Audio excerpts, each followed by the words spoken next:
বেলাল রাদিয়াল্লাহু তাআলা আনহু যেরকম ভাবে ঈমান আনয়ন করেছেন, হযরতে খাব্বাব রাদিয়াল্লাহু তাআলা আনহু যেরকম ভাবে ঈমান আনয়ন করেছেন, তাদের উপরে হাজারো কষ্ট, হাজারো ক্লেশ, হাজারো অত্যাচার করার পরেও তাদের ঈমান এক বিন্দু পরিমাণ নাড়াতে পারে নাই। ঠিক তদ্রূপভাবে আল্লাহর রাসূল সাল্লাল্লাহু আলাইহি ওয়াসাল্লামের উম্মত এই শেষ জমানার মধ্যে এসেও ফিলিস্তিনের মধ্যে বাইতুল আকসা, এই মসজিদে, এই ফিলিস্তিনের মধ্যে মানুষগুলো বসবাস করতেছে। ফিলিস্তিনের মধ্যে যেই মানুষগুলো বসবাস করতেছে তাদের উপরে এরকম অত্যাচার অনাচার শুরু হয়ে গেছে। আমাদের প্রথম কাবা ফিলিস্তিন, মসজিদুল আকসা। এইদিকে যদি আমরা একটু তাকাই তাহলে আমরা দেখতে পারবো যে গত জুমার মধ্যে কত মানুষ জুমার নামাজ আদায় করেছে, কিন্তু এই জুমার মধ্যে অনেকের কোনো লাশের কোনো অস্তিত্ব খুঁজে পাওয়া যায় না। এই জুমার মধ্যে অনেক লাশ যার কোনো অস্তিত্বই নেই। শিশু এক জায়গায় পড়ে আছে, বাবা এক জায়গায় পড়ে আছে, মা আরেক জায়গায় পড়ে আছে, ভাই আরেক জায়গায় পড়ে আছে। এরকম বিভিন্ন জায়গার মধ্যে বিভিন্ন মানুষ পড়ে আছে, কারোর সাথে কারো কোনো সাক্ষাৎ নাই, কোনো পরিচয় নাই। কেউ এক হাত হারায়া পড়ে আছে, কেউ দু পা হারায়া পড়ে আছে, কেউ গুলিবিদ্ধ হয়ে পড়ে আছে। এইরকম ভাবে ফিলিস্তিনের মুসলমানগুলো, আমার আপনার ভাইগুলো পড়ে আছে। আল্লাহ রাসূল সাল্লাল্লাহু আলাইহি ওয়াসাল্লাম বলেন, আল মুসলিমু আখুল মুসলিম, এক মুসলমান আরেক মুসলমানের ভাই, এক মুসলমান আরেক মুসলমানের বোন। তো আমরা মুসলমান, আল্লাহ পাক রব্বুল আলামিন আমাদেরকে সুস্থ রাখছেন, ভালো রেখেছেন, কিন্তু মালিক আমাদের মধ্য থেকে আমাদের এক শ্রেণীর ভাইদেরকে আল্লাহ পাক রব্বুল আলামিন বিরাট বড় পরীক্ষার মধ্যে ফেলাইছেন। এই পরীক্ষার মধ্যেও ছোট্ট ছোট্ট বাচ্চারা, অসহায় বৃদ্ধ বৃদ্ধা, তারাও আল্লাহর নামটা ভুলে যায় নাই। তাদেরও উচ্চারণ একটাই, যদি মরতে হয় ঈমানের সাথেই মরব, যদি বাঁচতে হয় ঈমানের সাথেই বাঁচব, তারপরও ঈমান হারা হব না। এই ফিলিস্তিনের মুসলমান যেন পূর্বেকার সাহাবাদের অনুসরণ করতেছেন। পূর্বেকার সাহাবায়ে কেরামের ভিতরে যেরকম ঈমান, তাজা ঈমান ছিল, এই ফিলিস্তিনের মা বোনদের ভিতরে, ফিলিস্তিনদের ভাইদের ভিতরে এরকম তাজা ঈমান বিদ্যমান রয়েছে। এদের উপরে যতই অত্যাচার করা হইতেছে, যতই অপবাদ দেওয়া হইতেছে, যতই তাদের উপরে লাঠি চার্জ করা হইতেছে, গুলিবিদ্ধ করা হইতেছে, তারা একটা শব্দই আল্লাহ এক। আখিরি পয়গম্বর সাল্লাল্লাহু আলাইহি ওয়াসাল্লাম মুহাম্মদুর রাসূলুল্লাহ সাল্লাল্লাহু আলাইহি ওয়াসাল্লাম আমাদের আখিরি পয়গম্বর। এই ঈমান নিয়ে তারা বেঁচে আছে। এক বেলা খাবার পাইলে আরেক বেলা খাবার পাইতেছে না, ঘুমানোর জায়গা পাইতেছে না, তারপরেও তারা ঈমানের জন্য পাগল হয়ে গেছে। এই ঈমান হযরত বেলাল রাদিয়াল্লাহু তাআলা আনহুর ঈমান, এই ইমাম হযরত খাব্বাব রাদিয়াল্লাহু তাআলা আনহুর ঈমান। হযরত বেলাল রাদিয়াল্লাহু তাআলা আনহু, হযরত খাব্বাব রাদিয়াল্লাহু তাআলা আনহুকে শুধু এই ঈমানের জন্য, শুধু এই কালেমা পড়ার জন্য তাদেরকে উত্তপ্ত বালুকার উপরে, উত্তপ্ত কয়লার উপরে তাদেরকে শোয়া টেনে হেঁচড়ে তাদেরকে আবার লোহা দিয়া পিটাইয়া তাদেরকে বলা হইতো যে তোমরা ঈমান ছেড়ে দাও, তোমরা আমাদের দলভুক্ত হয়ে যাও, আমরা তোমাদেরকে উন্মুক্ত করে দেব, তোমাদেরকে আমরা ছেড়ে দেব। কিন্তু বেলাল রাদিয়াল্লাহু তাআলা আনহু বললেন যে আমার জবান যতদিন তরতাজা থাকবে, আমার শরীরে যতক্ষণ এক ফোঁটা রক্ত থাকবে, আমার দিলে যতক্ষণ পর্যন্ত রূহ থাকবে, ততক্ষণ পর্যন্ত আমি আল্লাহ আল্লাহ শব্দ বলেই যাব। সুবহানাল্লাহ। ঠিক তদ্রূপভাবে হযরত বেলাল রাদিয়াল্লাহু তাআলা আনহু যেরকম ভাবে ঈমান আনয়ন করেছেন, হযরতে খাব্বাব রাদিয়াল্লাহু তাআলা আনহু যেরকম ভাবে ঈমান আনয়ন করেছেন, তাদের উপরে হাজারো কষ্ট, হাজারো ক্লেশ, হাজারো অত্যাচার করার পরেও তাদের ঈমান এক বিন্দু পরিমাণ নাড়াতে পারে নাই। ঠিক তদ্রূপভাবে আল্লাহর রাসূল সাল্লাল্লাহু আলাইহি ওয়াসাল্লামের উম্মত এই শেষ জমানার মধ্যে এসেও ফিলিস্তিনের মধ্যে বাইতুল আকসা, এই মসজিদের, এই ফিলিস্তিনের মধ্যে মানুষগুলো বসবাস করতেছে। ফিলিস্তিনের মধ্যে যেই মানুষগুলো বসবাস করতেছে তাদের উপরে এরকম অত্যাচার অনাচার শুরু হয়ে গেছে। তাদের বাড়ি ঘরগুলো জ্বালাইয়া পুড়াইয়া বোমা মেরে মেরে ওই বাড়ি ঘরগুলো শেষ করে দিতেছে। এই ফিলিস্তিনের ঘরে ঘরে যাইয়া মা বোনদের ইজ্জতগুলো নষ্ট করতেছে। ফিলিস্তিনের ঘরে ঘরে যাইয়া বাচ্চাদেরকে এরকম ভাবে সরাসরি গুলি করে করে করে হত্যা করতেছে। ও মুসলমান ভাইরা আমার, আমার আপনার সন্তান সামান্য একটু কাশি যদি হয়, একটু জ্বর যদি হয়, আমার আপনার সন্তানের কত যত্ন নেই, কিন্তু ওই জায়গার মধ্যে একটা গুলিবিদ্ধ শিশুকেও যদি একটা চিকিৎসার জন্য যদি নেওয়া হয়, হয়তো রাস্তার মধ্যে বাধা দিয়ে তাকে এই জায়গার মধ্যে স্টপ করে দেওয়া হয়, নয়তো ওই হাসপাতালের মধ্যে আর যাইতে দেওয়া হয় না, তাদেরকে ওষুধ পানি কোনো কিছু দিতে দেয় না। এইরকম ভাবে এই শিশুগুলো চোখের পানি ফেলাইয়া ফেলাইয়া আল্লাহকে ডাকে, আল্লাহ তুমি আমাদেরকে এমন একটা পরীক্ষার মধ্যে ফেলাইলা যেই পরীক্ষার জন্য আমরা কোনো সময় প্রস্তুত ছিলাম না, কোনো সময় আমরা এরকম রেডি ছিলাম না। আল্লাহ তুমি এরকম একটা পরীক্ষার মধ্যে আমাদেরকে ফেলাইলা। ওগো আল্লাহ, তুমি যেহেতু আমাকে পরীক্ষার মধ্যে ফেলাইছো, আল্লাহ তুমি আমাদেরকে পরীক্ষা থেকে ফেল করাইও না, পরীক্ষা থেকে পাস করাইয়া দিও। সুবহানাল্লাহ। এই ইমানদার মুসলমানগুলো, এই ফিলিস্তিনের মা বোনগুলো এত অত্যাচার সহ্য করেও তারা আল্লাহ আল্লাহ শব্দগুলো ডাকতেছেন। এই ফিলিস্তিন শহরটার কত দাম, এই ফিলিস্তিন শহরটার এত দাম। শুধু আমাদের জমানার মধ্যে এই ফিলিস্তিন শহর নয়, আল্লাহ রাসূল সাল্লাল্লাহু আলাইহি ওয়াসাল্লাম আসার আগে এই ফিলিস্তিন শহর, এই জায়গার মধ্যে একজন আর দুইজন নয়, শত শত নবী এই জায়গার মধ্যে এসে অবস্থান করেছেন। এই জায়গার মধ্যে, এই বাইতুল আকসার মধ্যে, বাইতুল মুকাদ্দাসের মধ্যে এসে নামাজ আদায় করেছেন। এই ফিলিস্তিনের মধ্যে নবীদের কবর আছে। এই ফিলিস্তিনের মধ্যে এই বাইতুল আকসা, বাইতুল মুকাদ্দাসের মধ্যে আল্লাহ রাসূল সাল্লাল্লাহু আলাইহি ওয়াসাল্লাম মেরাজের মধ্যে, আল্লাহ নবী সাল্লাল্লাহু আলাইহি ওয়াসাল্লামকে যখন মেরাজে নেওয়া হয়, সর্বপ্রথম এই বাইতুল মুকাদ্দাসের মধ্যে কিন্তু আল্লাহর নবীকে আনা হয়। আল্লাহর নবী সাল্লাল্লাহু আলাইহি ওয়াসাল্লাম এই জায়গার মধ্যে 2 রাকাত নামাজ আদায় করেন। 2 রাকাত নামাজ আদায় করার পর আল্লাহর নবী সাল্লাল্লাহু আলাইহি ওয়াসাল্লামকে 7 আসমানের উপরে নিয়ে যায়। 7 আসমানের মধ্যে নিয়ে আল্লাহ রাব্বুল আলামিন তার নাজ নিয়ামত দেখায়, বাইতুল মামুর দেখায়, জান্নাত জাহান্নাম সবকিছু দেখায়। আল্লাহর নবী সাল্লাল্লাহু আলাইহি ওয়াসাল্লামকে সবকিছু দেখাইয়া আবার যখন নবীকে এই রাতের মধ্যেই এই বাইতুল মুকাদ্দাসের মধ্যে ফেরত দেয়, আল্লাহ নবী সাল্লাল্লাহু আলাইহি ওয়াসাল্লাম ফজরের নামাজ আদায় করার পর পিছনে ফিরিয়া মুসল্লিদেরকে উল্লেখ করে বলেন, তোমরা কি জানো আমি একটা কথা বললে তোমরা কি বিশ্বাস করবে?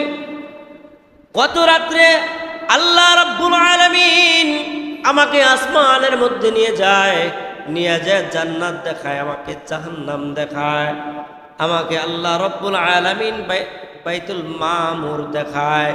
আল্লাহ পাক রব্বুল আলামিন এরকম আমাকে সব ঘুরাইয়া ঘুরাইয়া আমাকে দেখায়।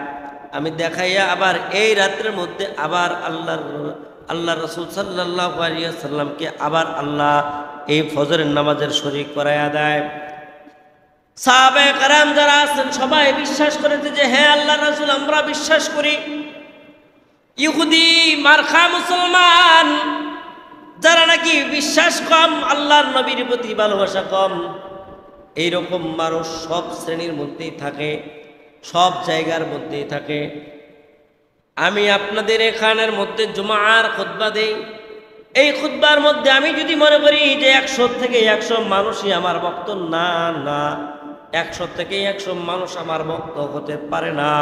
কেন হতে পারে না? আল্লাহর নবীর ভক্ত 100 থেকে 100 হয় নাই, সাহাবায়ে কেরামের ভক্ত 100 থেকে 100 হয় নাই। এই জন্য আমিও বলি আমার ভক্ত 100 থেকে 100 হবে না। আমি এখানের মধ্যে যদি 100 কথা বলি, 100 কথার মধ্যে কেউ পুরা কথাটাই অবাঞ্ছিত করে দিবে, এটা ফেলাইয়া দিবে। আবার কিছু মানুষ বলবে যে না ঠিক আছে, কিছু মানুষ অন্ধের মতো বিশ্বাস করে আমল করা শুরু করে দিবে। আল্লাহর নবীর সাহাবী রাদিয়াল্লাহু তাআলা আনহুরা আল্লাহর নবীকে বিশ্বাস করেন, আল্লাহর নবীকে ভালোবাসেন, আল্লাহর নবীর ভালোবাসা চায়। আল্লাহর নবীর ভালোবাসা পাওয়ার কারণে আল্লাহর নবীকে বলেন, ওগো নবীজি আপনি যা বলেছেন আমরা তা এক বিদায় বিশ্বাস করে নিলাম। সুবহানাল্লাহ। আল্লাহর নবীর সাহাবীরা আল্লাহর নবীর কথায় এক কথায় বিশ্বাস করে নিয়েছেন। কিন্তু মুনাফিক মার্কা মুসলমান এদের মন ভরে নাই যে কিভাবে সম্ভব। সপ্তম আসমান, একটা আসমানের দূরত্ব হইল 9 কোটি 30 লক্ষ মাইল দূরে। একটা আসমানের দূরত্ব হইল এতটুকু, তাহলে একটা রাতের মধ্যে কিভাবে সে এত দূরে যায়, কিভাবে এত দূরে যায়, আবার রাত্রি বেলায় আবার ফিরে আসে।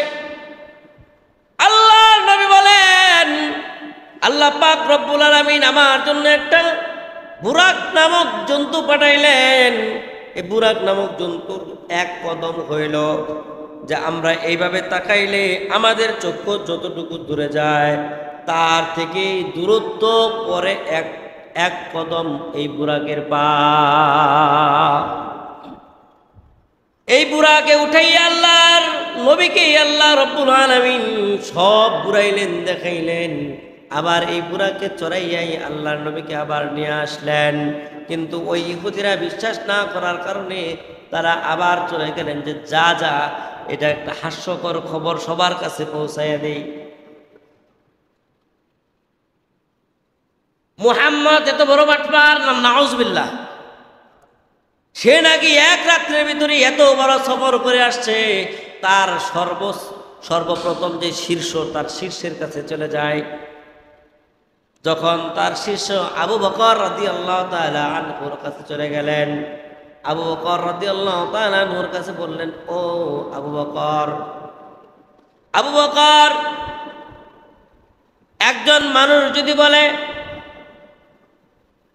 এক রাত্রিতে 7ম আসমান ভেদ করে আল্লাহর নবীর আরশ পর্যন্ত যাইয়া পৌঁছবে, আর ওই জায়গার মধ্যে যে জান্নাত জাহান্নাম সবকিছু দেখবে, আর আবার ওই রাত্রের মধ্যে আবার সে এখানে ফিরে আসবে, এটা কি সম্ভব? আবু বকর রাদিয়াল্লাহু তাআলা আনহু বলেন, ও উম্মতে মুহাম্মাদির দল, তোমরা বলো তো দেখি এই কথাটা কে বলেছেন?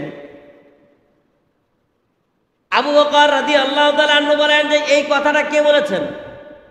এক রাত্রিতে 7ম আসমান বেগ করে আল্লাহ তাআলার আরশ পর্যন্ত ঘুরে আসলেন, বাইতুল মামুরের মধ্যে যেয়ে আবার নামাজ আদায় করলেন। এই কথাটা কে বলেছেন স্পষ্ট করে বলো।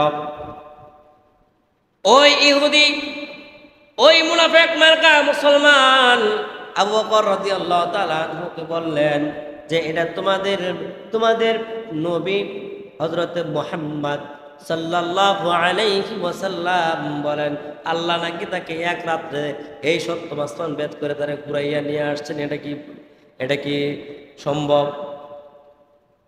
আবু বকর রাদিয়াল্লাহু তাআলা আনহু বলেন, যেহেতু আমার নবী কইছে, যেহেতু আমার নবী বলছে, এর মধ্যে বিন্দু পরিমাণ সন্দেহ নাই, আল্লাহর নবী এই রাতের মধ্যে গেছেন আর সে আজিম পর্যন্ত ঘুরছেন, বাইতুল মামুর পর্যন্ত ঘুরছেন, সব কিছু দেখে আসছেন।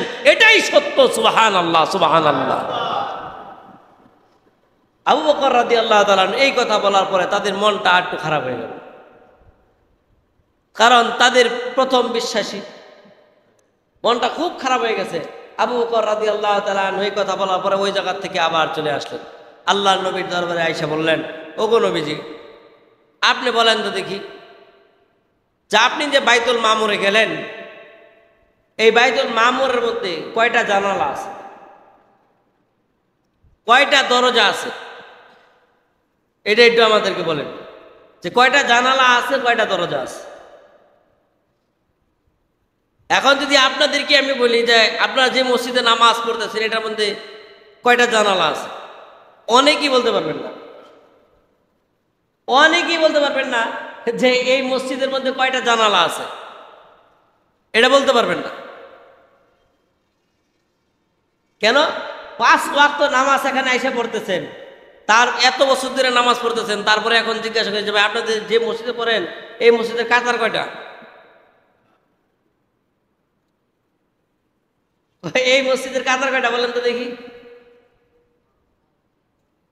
মনে করেন 100 থেকে 98% নিটল চুপ থাকবে, আর 1-2 জন গুনবে, আর 1-2 জন হয়তো, আর একজন হয়তো সাথে সাথে বলে দিবে কয়টা জানালা, এতটা জানালা, একজন হয়তো বলে দিবে, আর বাকিরা চুপ থাকবে।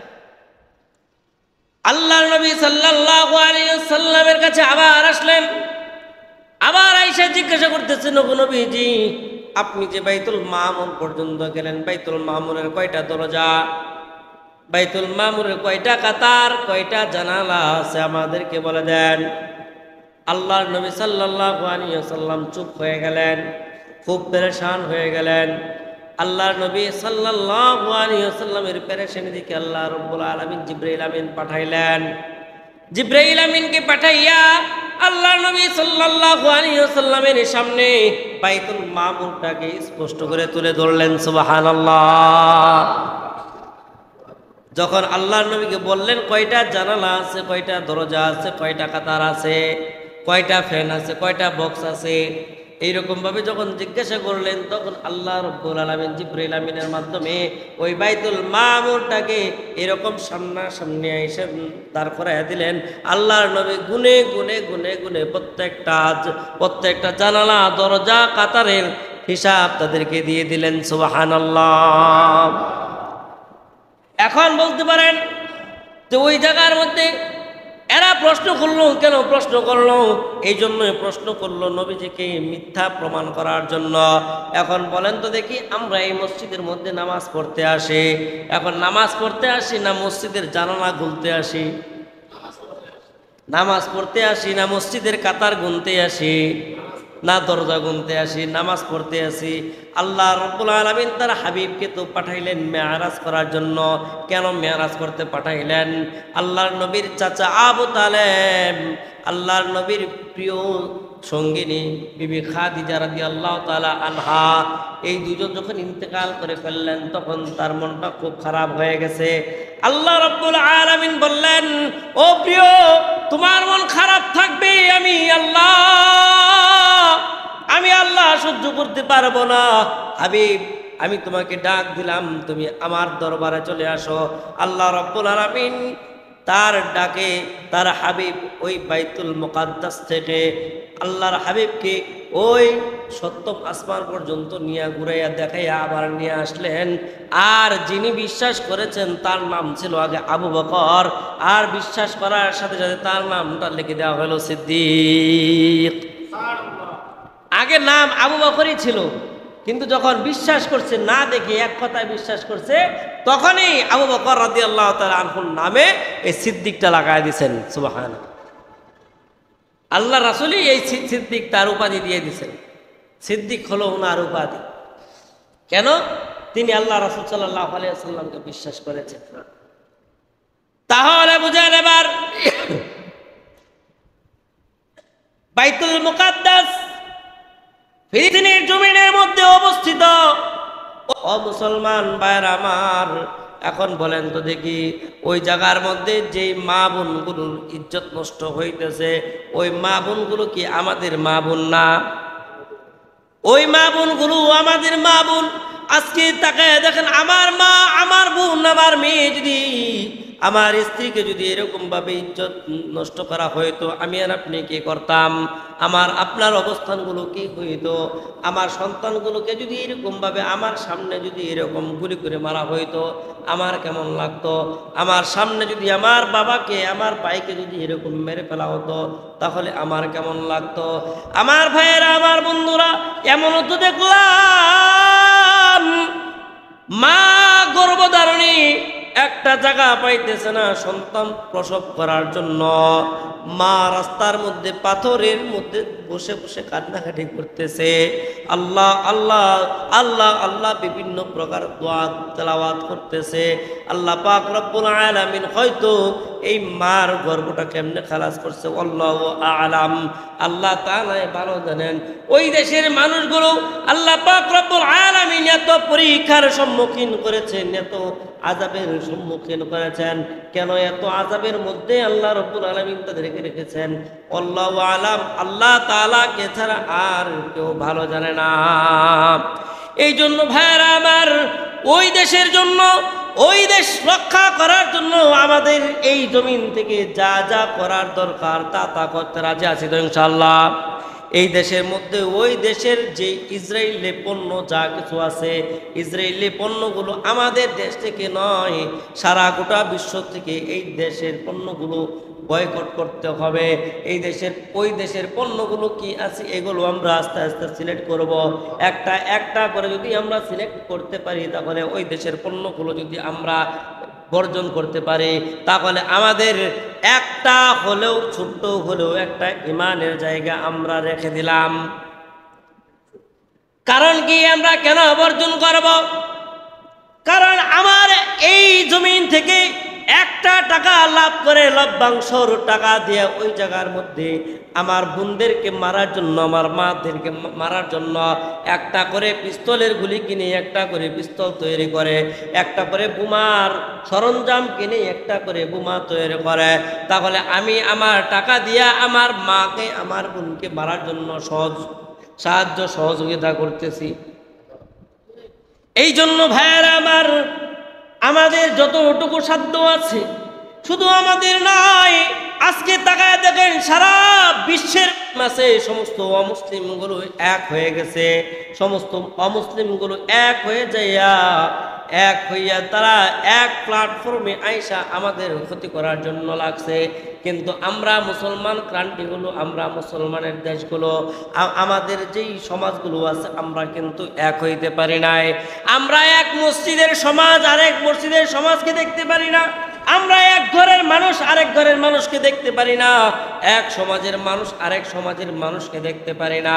আমরাও মুসলমান, ওই সমাজের মানুষগুলো মুসলমান। আমিও মাথার মধ্যে টুপি দেই, আরেক ভাইও টুপি দেয়। আমি টুপিওয়ালা মানুষ, আরেক টুপিওয়ালা মানুষকে আমরা দেখতে পারি না। এই জন্য এই ইহুদি বেঈমান নাস্তিকরা একটা সুযোগ পেয়েছে যে ওদের ভিতরে মিল নাই, আমরা একসাথে মিল হয়ে ওদের ক্ষতি করা আমাদের দ্বারা সম্ভব। ওরা কিন্তু এক প্ল্যাটফর্মে চলে আসছে, ওরা এক প্ল্যাটফর্মে চলে আসে আমাদের ক্ষতি করতেছে। এই জন্য ভাইয়েরা আমার, আমাদের সর্বশেষ এবং সর্বপ্রথম যেই সরঞ্জাম আছে, এই সরঞ্জামগুলো নিয়ে আল্লাহর পথের মধ্যে আল্লাহকে রাজি খুশি করার জন্য, আল্লাহর দ্বীনের জন্য আমাদের প্রস্তুত থাকতে হবে ইনশাআল্লাহ। আমাদের যা কিছু আছে, আমাদের যত সম্বল আছে, সব সম্বল ব্যয় করে হলেও আমরা নিজের জন্য প্রস্তুত থাকব। আজকে যদি আমরা অপর মুসলমান ভাইদের জন্য যদি আমরা রেডি থাকি, আমরা যদি প্রস্তুত থাকি, তাহলে ওই ইহুদি বেঈমান নাস্তিকরা একটা জিনিস ভয় পাবে যে আর যাই কিছু হোক আর না হোক, একটা মুসলমানের শরীরের মধ্যে টাচ করলে সারা গোটা মুসলিম জাতি এরকম জেগে ওঠে। এই জিনিসগুলো তো আমাদের ভিতরে নাই। এই জিনিসগুলো তো আমাদের ভিতরে নাই। আমাদের ভিতরে কি আছে? আমাদের ভিতরে আছে হিংসা, আমাদের ভিতরে আছে তাকাব্বুরি, আমাদের ভিতরে আছে লোভ লালসা। এই জন্য ভাইয়ারা আবার আমি যদি এই জায়গার মধ্যে যদি ঠিক না থাকতে পারি, আজ ফিলিস্তিনের মুসলমানদেরকে আঘাত করতেছে, কাল কিন্তু তুমিও রেডি থাকো, কাল তোমাকেও মারবে, আমাকেও মারবে, আমার সহধর্মীদেরকেও মারবে, এর থেকে কিন্তু কেউ বাঁচতে পারবে না। এই জন্য ভাইয়ারা আমার, আপনাদেরকে হাতে ধরে বলি, পায়ে ধরে বলি, আজকের থেকে কোনো হিংসা বিদ্বেষ, কোনো রাগ কুষা কেউ কারো প্রতি রাখবো না। যদি এই জিনিসগুলো যদি থাকে, তাহলে আমরা কিন্তু সামনে আমরা অগ্রসর হইতে পারবো না। এই ফিলিস্তিনের দেশটাকে আল্লাহর নবী ভালোবেসেছেন, আল্লাহ তাআলাও ভালোবাসেন, এবং নবী রাসূল সবাই এই ফিলিস্তিন এই দেশটার মধ্যে তারা ঘোরার জন্য আসতেন, দেখার জন্য আসতেন। এই ফিলিস্তিনের মধ্যে অনেক কবরও আছে, আমি তো মিডিয়ার মধ্যে দেখলাম, ওদেরকে মারার জন্য, ফিলিস্তিনের মুসলমানদেরকে মারার জন্য এমন এমন কামান ফিট করেছে, যে কামানগুলো একবার ছাড়লে এরকম কয়েকটা মহল্লা একবারে ধ্বংস হয়ে যায়। এখন বলেন তো দেখি, যেই সমস্ত সন্তানগুলো, মাসুম বাচ্চাগুলোকে বোমা মেরে মেরে আকাশে উড়াইয়া মারতেছে, ও মুসলমান, আমাদের কি দয়া হয় না? আমরা তো সবাই ফেসবুক চালাই, সবাই তো মিডিয়া চালায়, আমরা তো দেখতেছি বোম মারার সাথে সাথে ছোট্ট ছোট্ট বাচ্চাগুলো বোমের সাথে সাথে, দোয়ার সাথে সাথে উড়ে যাইতেছে। কোনো মানুষকে ওরা এইরকম ভাবে সহজে ছেড়ে দিচ্ছে না, সমস্ত মানুষকে এরকম খুঁজে খুঁজে ঘরের ভিতরে যাইয়া গুলি করে মারতেছে।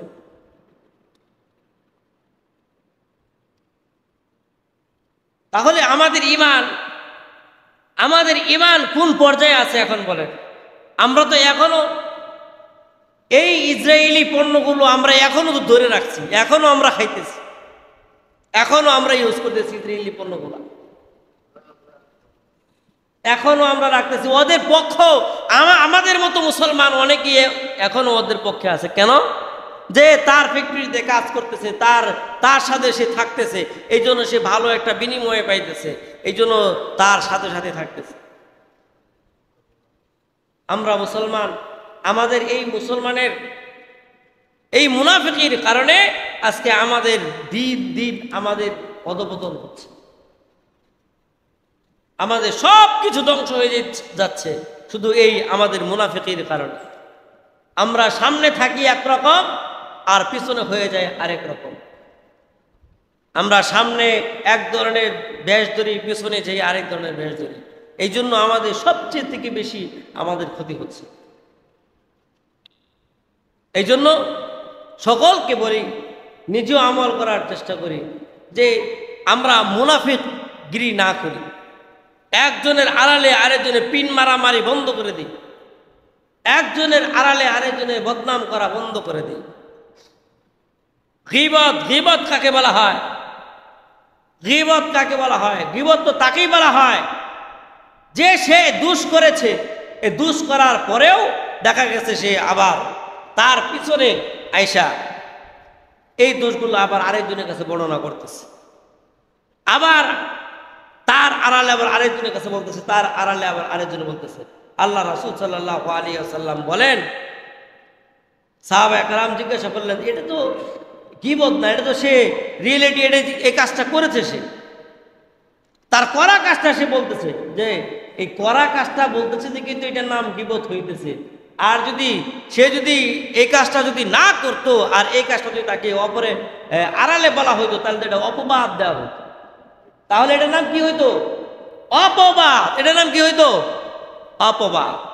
বুঝছেন গীবত কাকে বলে? গীবত কাকে বলে জানেন? বুঝছেন? গীবত বলা হয় আমি একটা দোষ করেছি, এই দোষটাই আবার আরেক ভাইয়ের কাছে বললেন, এটার নামই হলো গীবত। আর আমি যেটা করি নাই আপনি বানায় বানায় বলছেন, সেটা হলো অপবাদ, সেটাই হলো অপবাদ। এই জন্য ভাইয়ের আবার আমাদের এই ফিলিস্তিনের মুসলমানদের জন্য আমি কিছু না করতে পারি, আমার হাতে পিস্তল উঠায় দিলে আমি একটা গুলিও করতে পারবো না, কারণ আমি এই বিষয়ে প্রশিক্ষণ প্রাপ্ত না। আমার কাছে যদি একটা বোমা উঠাইয়া দেন, আমি এটা ফেলাইতে পারবো না, কারণ এই বিষয়ে আমি প্রশিক্ষণপ্রাপ্ত না। আমার হাতে যদি একটা অস্ত্র উঠাইয়া দেন, তাহলে আমি এটা ব্যবহার করতে পারবো না, কারণ এই বিষয়ে আমি প্রশিক্ষণ নেই নাই। কিন্তু যারা প্রশিক্ষণ প্রাপ্ত আছেন, আমরা দোয়া করি আল্লাহ পাক রব্বুল আলামিন যেন তাদের হাতের মধ্যে তাদের কুদরতিভাবে এমন শক্তি দান করেন, খালেদ বিন উমরের মতো আল্লাহ পাক রব্বুল আলামিন যেন 100 নয় 1000 মানুষের শক্তি যেন একজনের হাতে উঠাইয়া দেন। একজনের শক্তি 1000 মানুষের শক্তি যেন একজনের হাতে আল্লাহ পাক রব্বুল আলামিন উঠাইয়া দেন। তাহলেই সম্ভব হবে ওই বদরের যুদ্ধের মতো যে 313 জন সাহাবীর মোকাবেলা, হাজার হাজার অমুসলিম, হাজার হাজার কাফিরদেরকে যেরকম ভাবে এই 313 জন ওদেরকে মেরে ওদের পক্ষ থেকে বিজয় টেনে নিয়ে আসছিল, ঠিক তদ্রুপভাবে আল্লাহ পাক রব্বুল আলামিন দেখবেন ইনশাআল্লাহ, ইনশাআল্লাহ সুম্মা ইনশাআল্লাহ এই ফিলিস্তিনের মুসলমানের বিজয় হবে ইনশাআল্লাহ। এই ফিলিস্তিনের বিজয় হবে ইনশাআল্লাহ। সারা বিশ্বের মুসলমান এক হোক আর না হোক, এই সারা বিশ্ব মুসলমানের, আপনার আরব আমিরাত বলেন, দুবাই বলেন, সৌদি আরব বলেন, আমাদের বাংলাদেশ বলেন, এইরকম ভাবে যত মুসলিম কান্ট্রি আছে, সমস্ত মুসলিম কান্ট্রির মানুষ এক হোক আর না হোক, আল্লাহ রাব্বুল আলামিন তার হাবিবের কদমের কারণে, তার অন্যান্য নবীদের কদমের কারণে, ইব্রাহিম আলাইহিস সালাতু ওয়াস সালামের কদমের কারণে, ঈসা আলাইহিস সালাতু ওয়াস সালামের কদমের কারণে, মুসা আলাইহিস সালাতু ওয়াস সালামের কদমের কারণে আল্লাহ পাক রব্বুল আলামিন ওই দেশ মুসলমানের হাতে দিবেন এবং ফিলিস্তিনের বিজয় হবে ইনশাআল্লাহ। ইনশাআল্লাহ সুম্মা ইনশাআল্লাহ। আমরা কিছু করতে পারি আর না পারি, আমরা কমপক্ষে হলেও 1 দিন বা 2 দিন বা 3 দিন এই ফিলিস্তিনি মুসলমানদের জন্য রোজা রেখে, নয়তো তাহাজ্জুদের নামাজ আদায় করে, একটু কান্নাকাটি করে আমরা দোয়া করতে পারবো ইনশাআল্লাহ।